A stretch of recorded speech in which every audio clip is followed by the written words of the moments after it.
The Constitution of India, Preamble.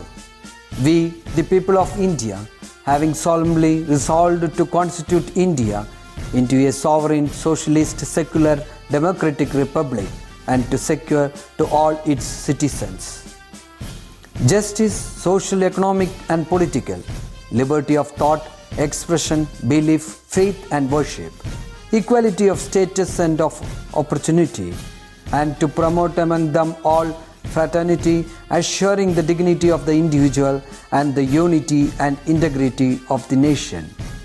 In our Constituent Assembly, this 26th day of November 1949, do hereby adopt, enact, and give to ourselves this Constitution.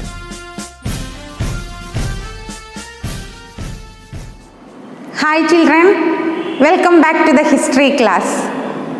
Think good and do good. Always be happy. Okay.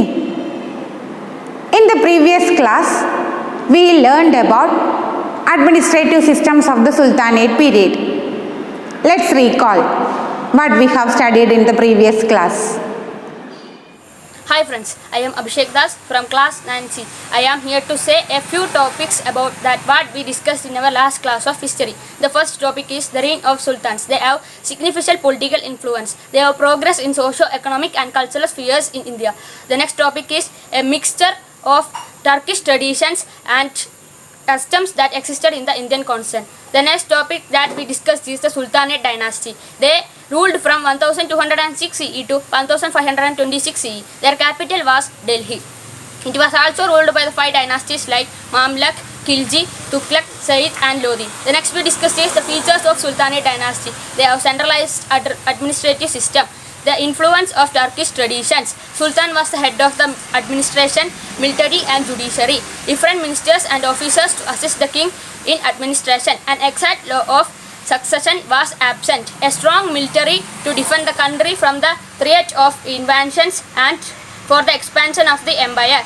The leadership of Caliphate of Baghdad was accepted. For the convenience of administration, the vast dynasty is divided into different regions. Regional laws are prevailed at the village level. Thank you, Mini Teacher, for giving me a wonderful opportunity. Myself, Abhinanth M from 9P. I am going to make a quick recap about the local administration of Sultanate.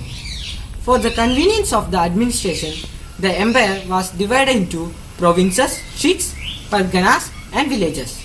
The authority was not hereditary.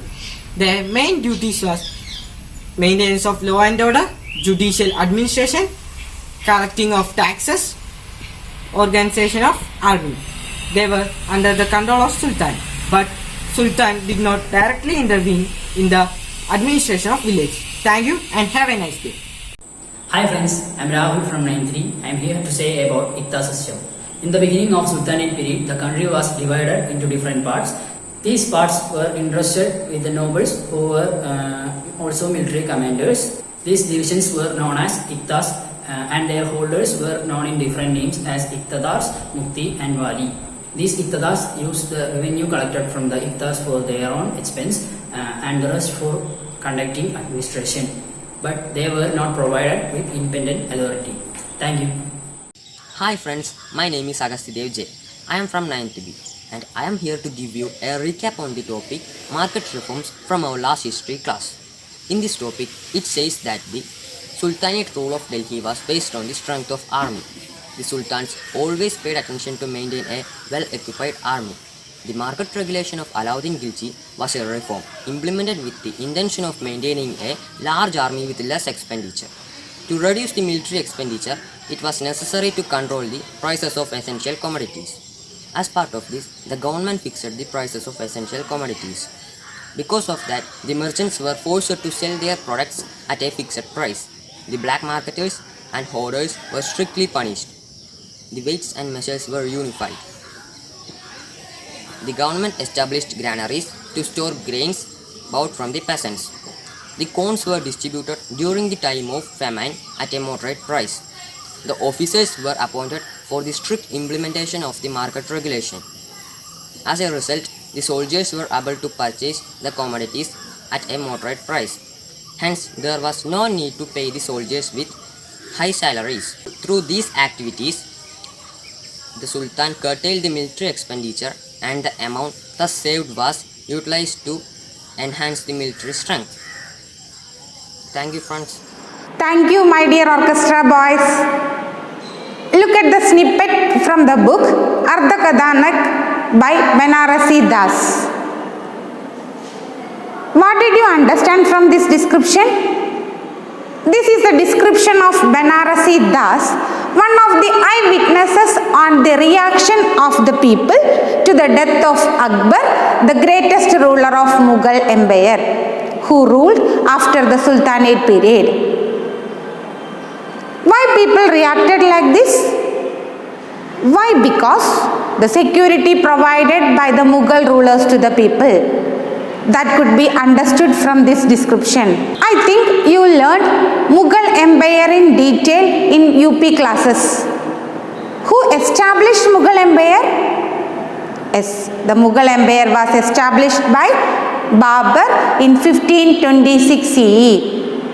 The Mughals were able to unify the Indian subcontinent politically except some part of South India. The Mughal period witnessed many fundamental changes in administration. Do you know how we get information about the Mughal period? Yes, the main sources of information about the Mughal period is Akbarnama written by Abul Fasl. Now let us discuss the features of Mughal administration. Features of Mughal administration: divine right of kingship, the influence of Turkish and Mongol traditions, powers centralized in the king based on military power, assistance of ministers and officials in the administration, existence of local administration. Now we will discuss the local administration of the Mughal period. The Mughal rulers paid special attention to the local administration. For the convenience of administration, the country was divided into shubas, sarkars, parganas and villages. How it was in the Sultanate period? In the Sultanate period, for administrative convenience, the country was divided into provinces, shiks, parganas and villages. In the Mughal period, shubas, sarkars, parganas and villages. Many officials were appointed for the administration of these provinces. The main responsibility of the officials: collection of revenue, judicial administration and supervision of the army. Okay, I will repeat. Collection of revenue, main duties of the officials: collection of revenue, judicial administration and supervision of the army. Do you know who was the famous ruler of the Mughal dynasty? Yes, Akbar. The Mughal administration attained strength during the period of Akbar. As a ruler, his aim was to win the support of all sections of the people. Now let us discuss the policies adopted by Akbar. Policies of Akbar: adopted the title of Badshah-e-Hind, that means the Emperor of India. To maintain religious harmony, he formulated a new faith named Din-e-Ilahi by inculcating the ideas of all religions. The Rajaputs such as Raja Todarmal, Birbal, Mansingh, etc. were appointed as high officials. Akbar and his relatives married Rajput ladies. The army was strengthened by including different sections. Now we will discuss the next topic, Din-e-Ilahi or Tawhid-e-Ilahi. You know that Akbar was the great ruler of Mughal dynasty. He wanted to maintain peace, friendship and unity among different sections of people in his country. In order to have intellectual discourses, Akbar constructed Ibadat Khana at his capital Fatehpur Sikri. Do you have any idea about Din-e-Ilahi? Inculcating the essence of all the discussions that conducted in Ibadat Khana, he formulated the ideology of Din Ilahi. It was a combination of ideas and principles of different religions. He never compelled anyone to accept it. It did not have any rites, religious text, places of worship or priest except the joining function. Its basic tenet was sulkhul or peace to all. വിവിധ മതവിഭാഗങ്ങളുടെ പ്രധാനപ്പെട്ട ആശയങ്ങളെയും തത്വങ്ങളെയും ഉൾക്കൊള്ളിച്ചുകൊണ്ട് അക്ബർ രൂപീകരിച്ച ഒരു പുതിയ വിശ്വാസക്രമമായിരുന്നു ദിന്നി ഇലാഹി. ആ വിശ്വാസക്രമം അദ്ദേഹം ആരെയും അത് നിർബന്ധിച്ചിരുന്നില്ല ആ വിശ്വാസക്രമം പാലിക്കുന്നതിന് വേണ്ടിയിട്ട്. അതിന് പ്രത്യേകിച്ചിട്ടുള്ള ആചാരക്രമങ്ങളോ മതഗ്രന്ഥങ്ങളോ ആരാധനാലയങ്ങളോ പുരോഹിതന്മാരോ ഉണ്ടായിരുന്നില്ല. ഈ വിശ്വാസക്രമത്തിൻ്റെ പ്രധാനപ്പെട്ട തത്വം എല്ലാവർക്കും സമാധാനം എന്നതായിരുന്നു. Next we will discuss the Mansabdari system. The base of the Mughal administration was a strong military system. For the maintenance and expansion of the empire, the emperors needed the support of the nobles and officials. For this, Akbar adopted the Mansabdari system. Let us discuss what is Mansabdari system. The term Mansab denotes the rank or position of a Mughal military officer. Those who held this position were called Mansabdars. അത് അക്ബറുടെ military ഓഫീസേഴ്സിന് കൊടുത്തിരുന്ന പദവിയായിരുന്നു മാൻസബ്ദാർ എന്നുള്ള പദവി. The position of the officers, their salary and military responsibilities were categorically determined through the Mansabdari system. Do you know how to determine the rank of a Mansabdar? The rank of a Mansabdar was determined by the number of horses and cavalrymen he maintained. And there were more than 30 ranks in the army of Akbar, ranging from Mansabdars of 10 horses to 10,000 horses. Each Mansab had two subdivisions called Sat and Sabar. The word Sat means individual. It fixes the rank and salary of a person in the army, while Savar refers to the number of horses a Mansabdar had to maintain.